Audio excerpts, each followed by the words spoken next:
Dans les pages du magazine Elle, Laura Smet est revenue sur ce jour où elle s'est fait berner par un amoureux, visiblement mal intentionné à son égard. Elle s'est également exprimée sur la mort de son père, Johnny Hallyday. Laura Smet vient de se mettre à nu, dans les pages du magazine Elle.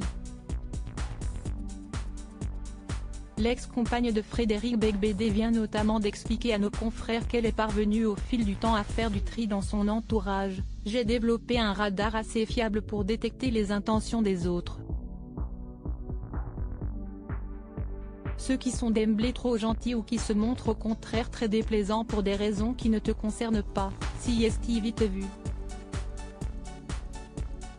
Celle qui a pour mère la célèbre actrice Nathalie Baye se souvient notamment de cette époque où son entourage était encore loin d'être sain. Plus jeune, je me suis fait berner, imaginant avoir des amis qui étaient juste là pour moi, et même une fois un amoureux.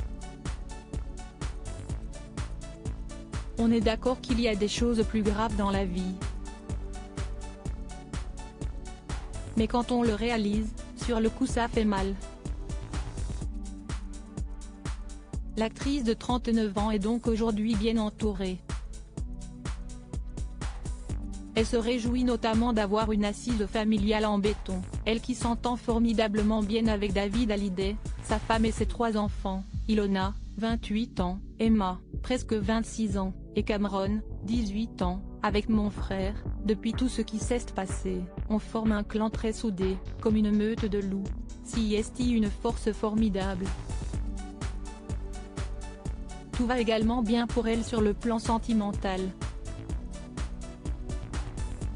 En effet, elle est en couple avec l'homme d'affaires Raphaël Lancret-Jeanval, avec qui elle a un fils prénommé Léo, né dans la nuit du 7 au 8 octobre 2020, note de la rédaction.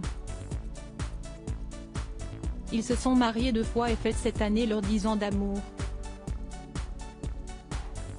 Elle a aussi un beau-fils, puisque cet homme a un garçon, né d'une première union.